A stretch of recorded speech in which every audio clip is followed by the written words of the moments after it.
Abra sua Bíblia, por favor. Vamos voltar lá ao livro de Marcos, capítulo 12. Ou Marcos, capítulo 12, a partir do verso 1 ao 12. Você precisa manter a Bíblia aberta após a leitura, por favor. Se você quiser mergulhar comigo nesse estudo aí da palavra. Eu vou ler aqui, a tradução é na NAA. Mas acompanha aí. Depois Jesus começou a falar-lhes por parábolas. Essa parábola é conhecida como dos lavradores maus, ou agricultores maus. Olha o que diz. Um homem plantou uma vinha. Quem que vocês acham que é esse homem? Então, para ficar melhor, deixa eu ler todo aí, acho que aí vamos responder cada um.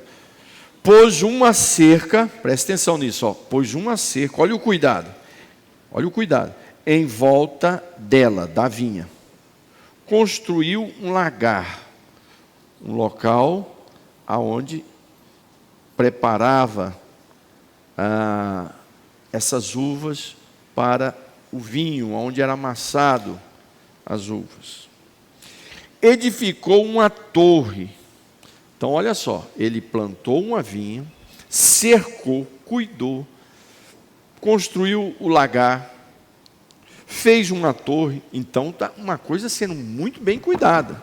Não é um negócio assim, vamos plantar aqui de qualquer jeito, não. Está sendo muito bem cuidado. Aí depois ele arrendou essa vinha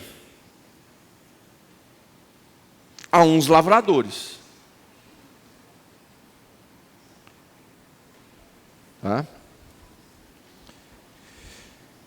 Depois ausentou-se do país, foi viajar. No tempo da colheita, agora chegou as uvas. Mandou um servo para que recebesse dos lavradores a sua parte dos frutos da vinha. Fez a vinha, locou a vinha. Como é que foi o acerto financeiro aí? Você me paga em dinheiro? Não. Conforme a plantação, uma porcentagem é minha. A outra é de vocês. Foi acertado isso. Aí ele mandou a primeira pessoa para cobrar isso. Mas os lavradores o agarraram, espancaram ele e o despacharam de mãos vazias. Olha que situação. De novo ele enviou outro servo. E bateram na cabeça dele e o insultaram. Mandou embora também. Aí o dono da vinha mandou outro servo. Aí esse eles não bateram, não, eles mataram ele. Muitos outros lhe foi enviado. E não parava não, ficava mandando. Dos quais espancaram uns e mataram outros. Então, foi muita gente que eles foram matando. Os donos, os que alugaram a vinha. Né? Mataram e bateram e machucaram muita gente. Servos do dono da vinha. Ele não tinha mais ninguém para mandar. Ele não tinha mais funcionário. Por quê? Porque os homens mataram os funcionários dele, bateram em outros, os caras estavam com medo de ir lá. Só restou para ele o seu filho amado. Só tinha um filho amado para ser enviado para fazer essa cobrança. Por fim, mandou o filho. Ele pensou o seguinte: o meu filho eles vão respeitar. Mas os tais lavradores disseram entre si: este é o herdeiro. Venham, vamos matá-lo e a herança será nossa. E agarrando o filho, mataram-no e lançaram fora da vinha. Que fará, pois, o dono da vinha? Virá e exterminará aqueles lavradores, entregará a vinha a outros. Vocês ainda não leram esse trecho nas Escrituras? Lembra aquilo que eu falei agora mesmo? Que Jesus pregava utilizando as escrituras do Antigo Testamento. Ele vai citar aqui, ó. Vai citar um salmo. A pedra que os construtores rejeitaram, essa veio a ser a pedra angular. Isso procede do Senhor e é maravilhoso aos nossos olhos. Verso 12, olha o que diz o verso 12. E procuravam prender Jesus, porque entenderam que ele havia contado essa parábola contra eles. Mas temia o povo. Então eles o deixaram e foram embora. Então aqui, eles entenderam a parábola. Só que em vez de converter, eles queriam matar Jesus e prender ele. Então ninguém ficou sem entender a parábola. Então vamos lá. Quem que vocês acham que é o dono da vinha? Deus, está certo. Quem são esses empreiteiros, esses lavradores que alugaram aí? Talvez aí vocês teriam que ler o contexto. São os judeus, em especial os líderes religiosos. Então os lavradores maus aí são os líderes religiosos.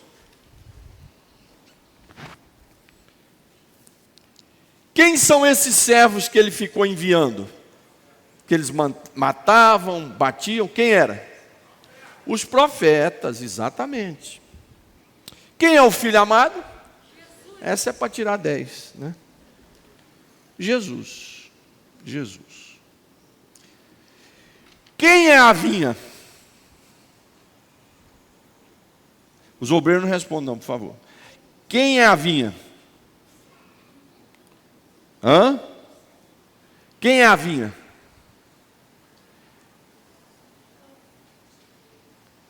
Israel. Os lavradores não são os líderes religiosos, os saduceus, os fariseus, os escribas? Eles eram líderes de que povo? Israel. Quem é que matava os profetas? Quem era? Israel. Mas não condene Israel não, porque a igreja também faz a mesma coisa. E esse outro povo, arrendará a outro povo? Hã? Os gentios, somos nós. Tá bom? Então, esclarecido isso aqui, Jesus conta essa parábola especificamente para alertar os seus ouvintes, os seus discípulos, em relação aos líderes religiosos. O segundo motivo que Jesus prega essa parábola é para converter os líderes religiosos. Que, na verdade, muitos fariseus vão se converter. A Bíblia não fala de nenhum saduceu que se converteu. Nenhum, não tem uma citação de saduceu. O saduceu, ele tem a semelhança do teólogo liberal hoje, da teologia liberal. Ele não cria em nada. Cria em Deus e mais nada. Ele não cria em ressurreição. Lembra daquela história lá? Olha, essa senhora aqui casou com um, depois morreu o primeiro marido, casou com 7. Lá no céu, com quem que ela vai ficar? Jesus disse: vocês estão errando porque não conhecem as escrituras. Lá no céu não tem isso. Eles não acreditavam em ressurreição, não acreditavam em milagres. Então você não vê na Bíblia nenhuma conversão de saduceu. De fariseus você vai ver algumas conversões, sim. Você vai ver algumas conversões, sim. Tá bom? Então vamos lá, vamos meditar um pouco nessa parábola aqui, que nós lemos. A primeira lição que nós aprendemos nesse texto, e que eu acho que isso aqui a gente tem que prestar bastante atenção, é a bondade, é a misericórdia, é a graça de Deus para com a nação de Israel. Olha a paciência, o dono da vinha é Deus. Os lavradores maus era a nação de Israel com seus líderes. Olha a paciência que Deus teve. Ele pegou essa vinha, ele pegou o povo de Israel. Jesus está contando aqui, é quase que um relato da história de Israel, dos 1500 anos de história de Israel, que é lá da saída do Egito até Jesus, dá cerca de 1.500, 1.400 anos. Desde o dia que Moisés saiu com o povo até o dia que Jesus está contando essa parábola, dá um período de 1.400 anos, né, que foi há 2.000 anos atrás que Jesus contou essa história. Então é quase que um relato da história do povo de Deus. O que é essa vinha? O texto diz que o dono da vinha comprou um terreno, fez lagar, que é o local onde se prepara o vinho, onde pisava nas uvas para fazer o vinho. Quem já foi em Israel vê isso lá, tem lá a exposição para você conhecer. Fez uma torre, muito organizado. Plantou, deixou tudo organizadinho. Foi isso que Deus fez com o seu povo. Eles eram nada. Eles não eram ninguém. Eles nem nação eram, porque geograficamente e pela história, para se ter uma nação, você precisa de algumas coisas para dizer, isso aqui é uma nação. Precisa de ter a moeda estabelecida. Qual é o dinheiro dessa nação? Um idioma. Qual é o idioma dessa nação? Estabelece alguns parâmetros para identificar. Alguém falou aqui, o território. Você precisa ter território, idioma, a moeda, a cultura semelhante. Isso vai formar uma nação.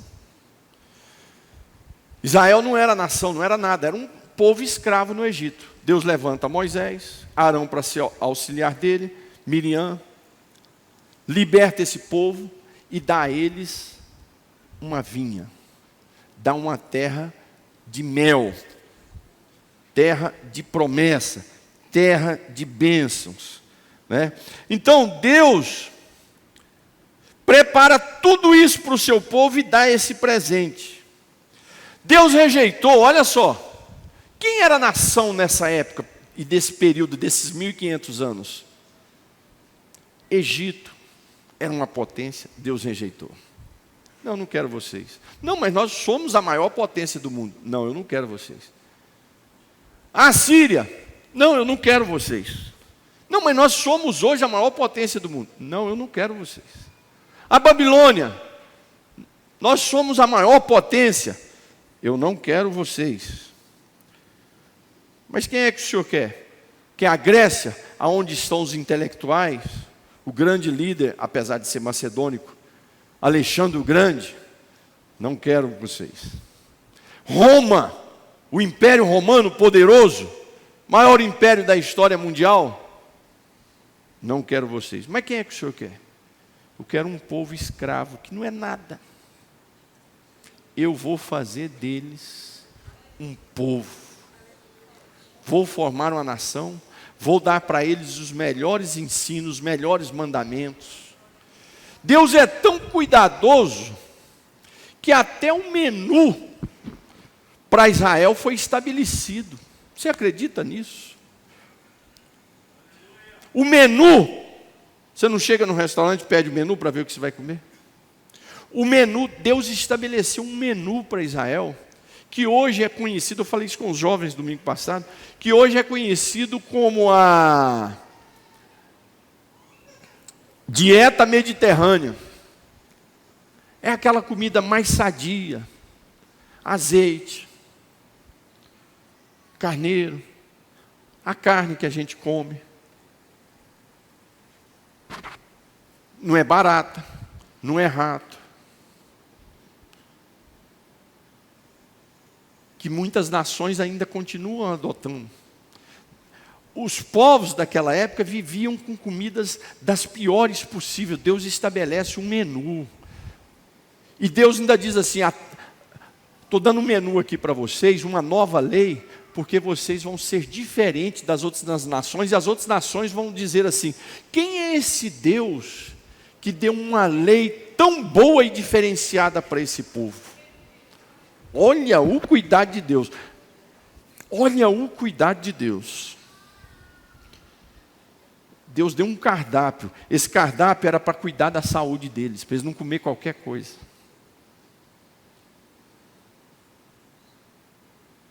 Você está entendendo esse cuidado?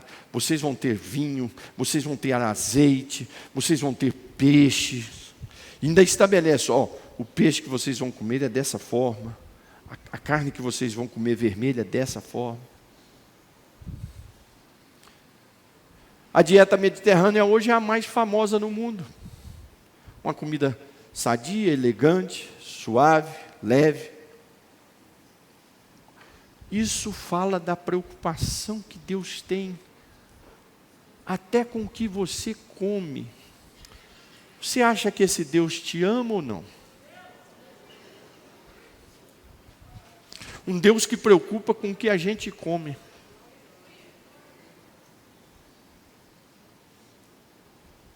A tal ponto que ele condena no Novo Testamento o excesso de comida.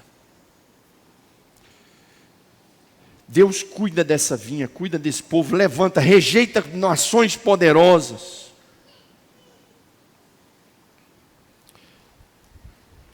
E eu pergunto a você, essa mesma misericórdia, de ter pegado um povo que não é nada, que não é ninguém, e formar, e dar para eles terra, vinhedos, plantações, agricultura, alimentos ricos, reis como Davi. A mesma coisa Deus fez comigo e com você. Da onde o Senhor me tirou e da onde o Senhor te tirou e que você está aqui hoje. Você pode lembrar um pouquinho? O que eu acho maravilhoso nos Salmos é que o salmista, toda a oração deles, eles vão lá no passado e lembrar da onde Deus tirou eles. O problema das nossas orações hoje é que a gente só quer pedir e não faz uma reflexão da onde o Senhor nos tirou e aonde nós estamos hoje e os livramentos que Ele já nos deu até chegarmos aqui hoje. Faça uma reflexão, assim como Deus pegou aquele povo, aquela terra, deu uma terra, uma vinha, plantou, assim Deus tem feito comigo e com você.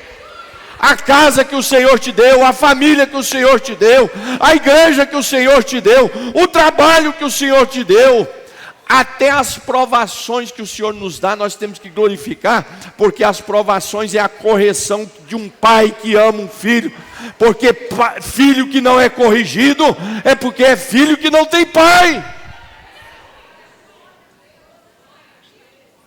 Se ele te corrige, você não vai orar, Senhor, eu estou precisando de uma aprovação para o Senhor provar para mim que é meu pai. Você não vai fazer isso. Mas quando o Senhor nos corrige, que Ele põe um pouquinho a mão dele em cima de nós, ou nos aperta, lembre-se, procure se acertar com Deus para sair fora disso o mais rápido possível, mas lembre-se, é porque você tem um pai. Se a coisa estivesse correndo frouxa assim, ó, faz o que você vai querendo aí, e não tem correção, põe a barba de molho. Mas se o Senhor me corrige, Sóstenes, essa provação aqui na sua vida é para você melhorar como pastor, para melhorar como pai, como marido. Essa provação aqui é para você aprender. Então eu louvo a Deus, porque Ele está me pondo no lugar certo. Agora, se eu vou fazendo e vai igual um trem disparado assim, meu irmão, o final é o inferno, não tem outro caminho. Esse Deus é um Deus que tem exercido misericórdia na minha e na sua vida. Você é vinha do Senhor. Ele tem te plantado, Ele tem cuidado, assim como Ele preparou o terreno, cuidou. O Senhor tem cuidado de você. Se você disser para mim que o Senhor não está cuidando de você, é mentira. O Senhor tem cuidado daqueles que são seus filhos. Cuidar também está incluído correção. Não é só abrir porta, não. Cuidado de Deus também está incluído disciplina, correção. Mas Senhor, é porque eu te amo, meu filho. Eu te amo, eu quero te conduzir para a eternidade, para a salvação.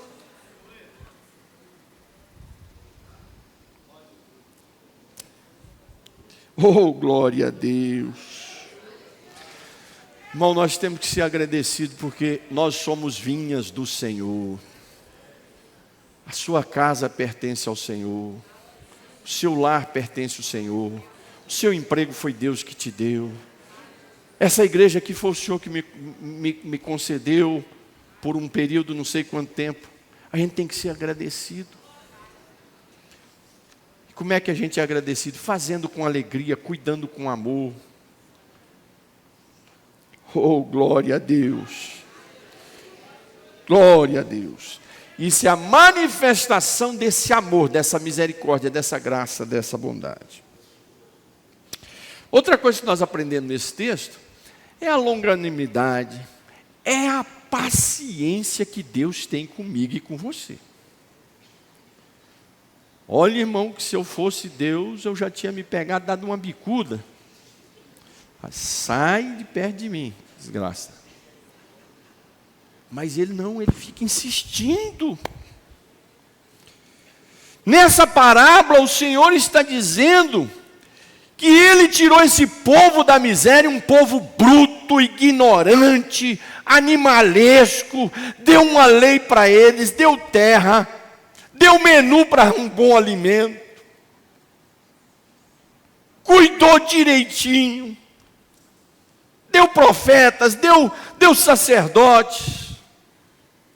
Todo o esforço de Deus para que esse povo crescesse em graça, em conhecimento. Olha essa paciência, olha esse amor de Deus. Era Ele cuidando dessa vinha.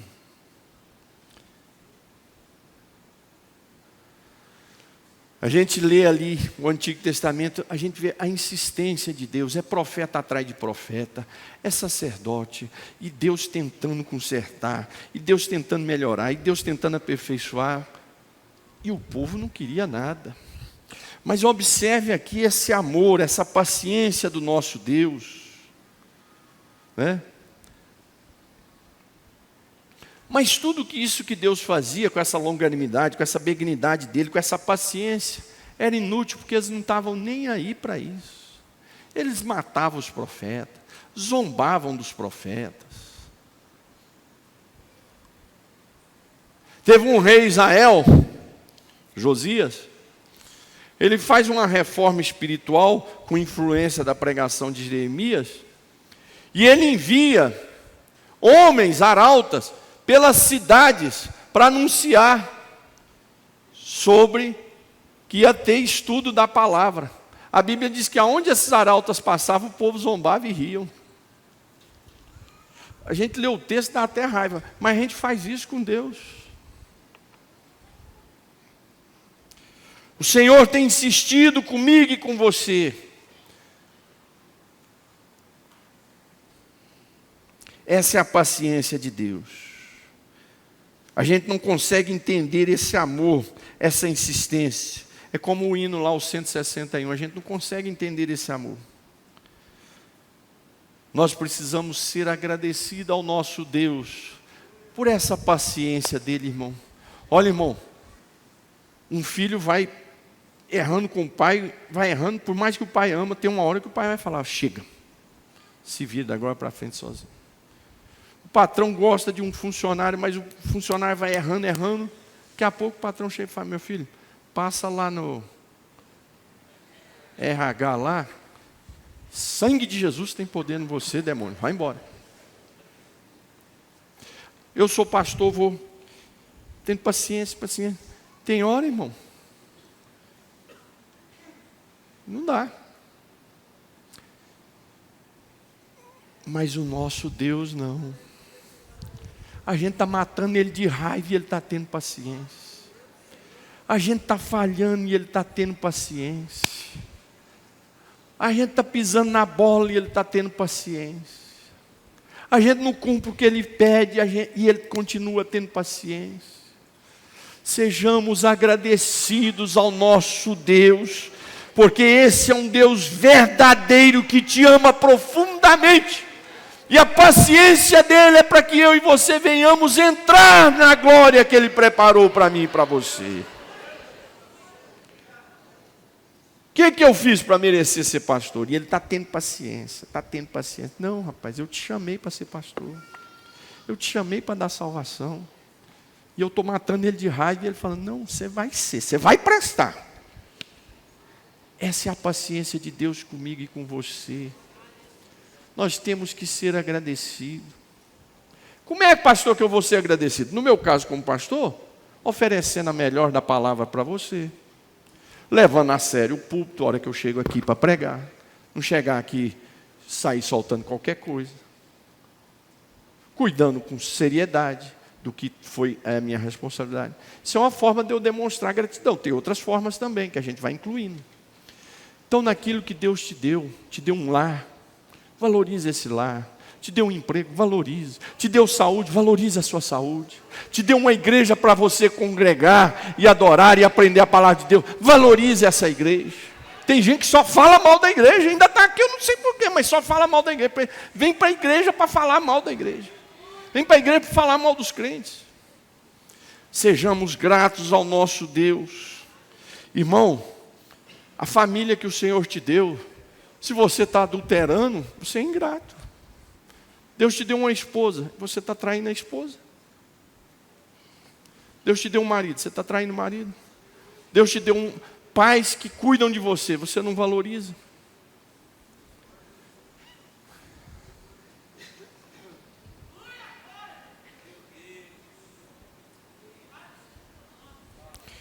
O Espírito de Deus nos anuncia e revela a sua paciência, o seu amor através da sua palavra.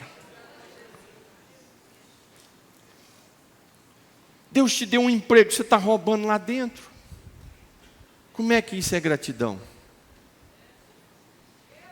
Aquilo que o Senhor te deu, cuide. Cuide do seu corpo, que é templo do Espírito Santo. Aproveite as oportunidades, não brinca com ela não, porque é Deus que está te dando essas oportunidades.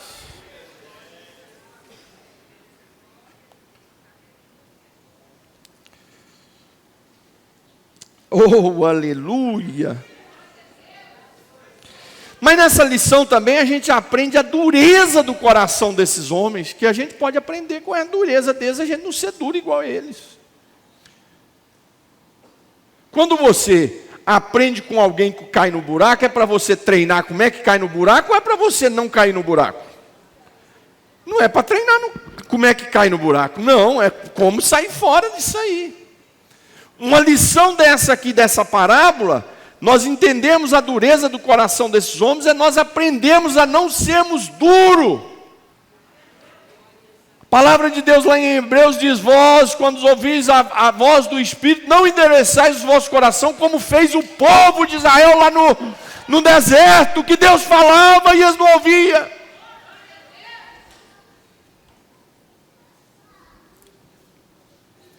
Era profeta após profeta, e o povo com o coração duro. Era mensagem após mensagem. Ah, eu não entendi. Era pregação após pregação. Não se convertia. Só Jeremias pregou 40 anos e não teve ninguém no culto lá que aceitou Jesus. Nada. Só Jeremias. E Elias, quando pregava, tinha que sair correndo e esconder nas cavernas.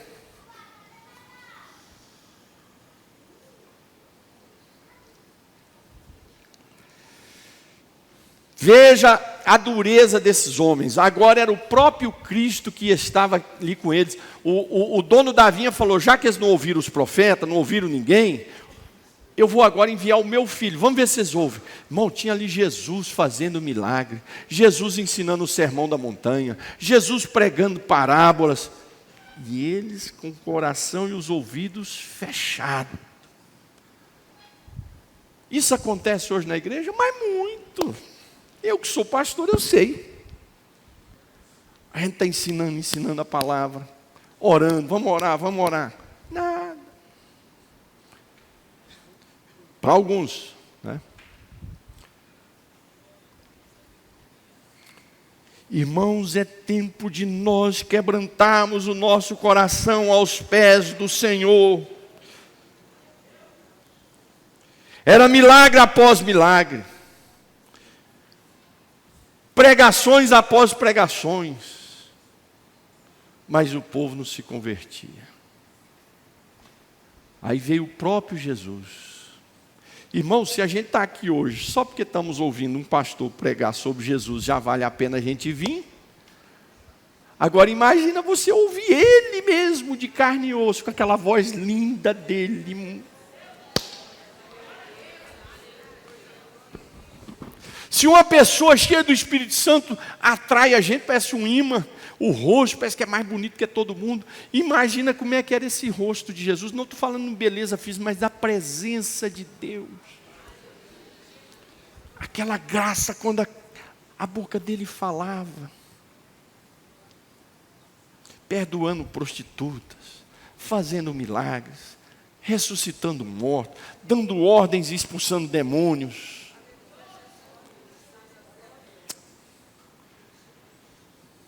Se vós ouvir a voz do Espírito Santo hoje, não endureçais os vossos corações, como fez o povo de Israel no deserto. Irmão, abre o teu coração. Enxerga aí Nacibe no meio das irmãs, que tem bênção. Jovens, enxerga na igreja que você está, no meio dos seus amigos aí, que são bênçãos. Adolescentes, enxerga no meio seu aí, que são bênçãos. Obreiros, enxergue que a igreja é bênção. Tem gente que só vê o errado, só vê desgraça. Imagina essa pessoa que só vê coisa errada na igreja, como é que ele deve olhar para a mulher dele? Ele só deve achar defeito, e aí o casamento dele é uma desgraça. Essa irmã que só vê defeito na igreja, como é que ela deve olhar para o marido dela? Só deve ver defeito. E esse casamento vai prestar? O jovem que só vê defeito na igreja, como é que ele deve olhar para a casa dele? Para a namorada dele, para o namorado dela? Quem só vê defeito aqui, na casa dele também ele só vê defeito. O Espírito de Deus fala ao meu e ao seu coração. Os escribas, os fariseus, os saduceus, os profetas vieram, eles mataram, eles expulsaram, veio o próprio Jesus, eles não ouviram. Mas o Espírito de Deus está aqui procurando o coração que abrir, ele vai entrar e vai fazer morada. Eis que estou à porta e bato, ele está do lado de fora. Mas se nós abrirmos a porta, ele entrará e ceará comigo e contigo.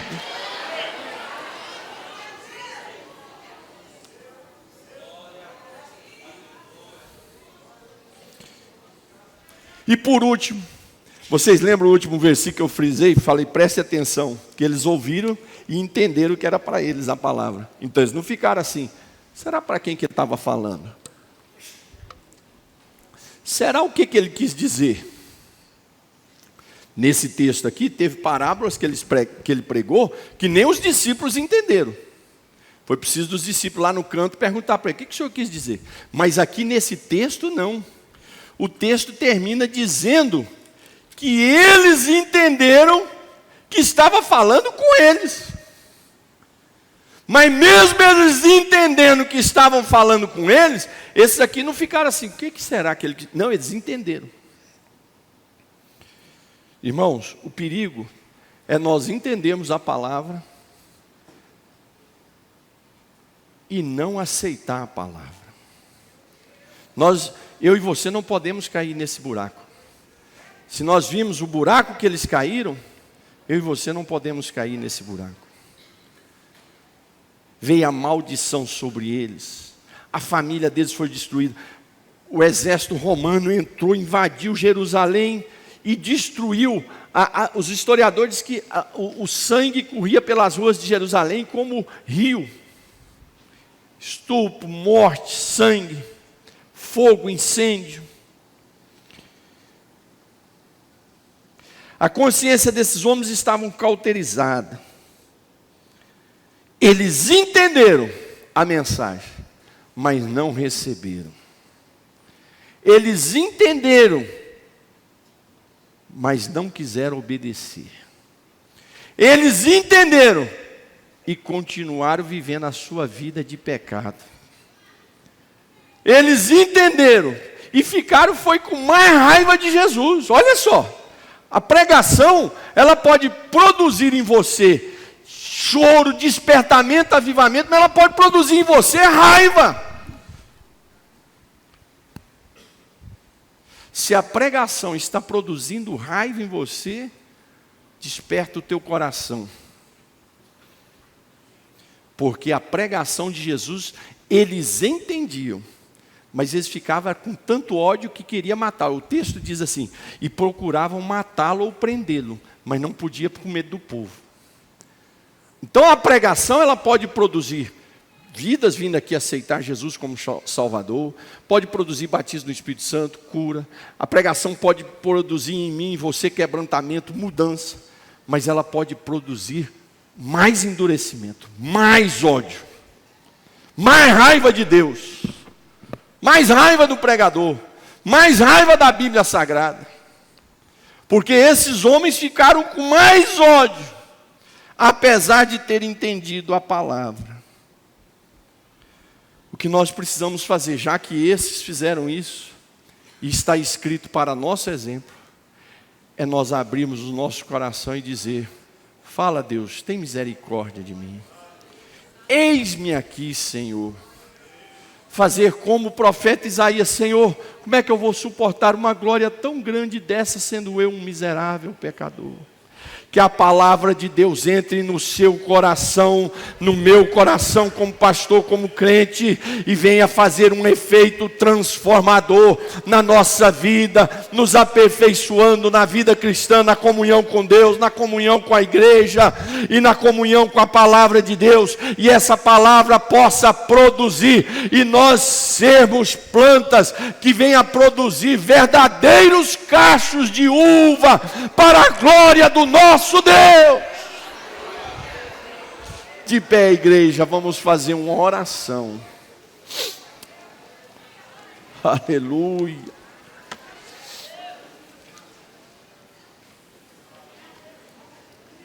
Nós aprendemos aqui a paciência de Deus conosco.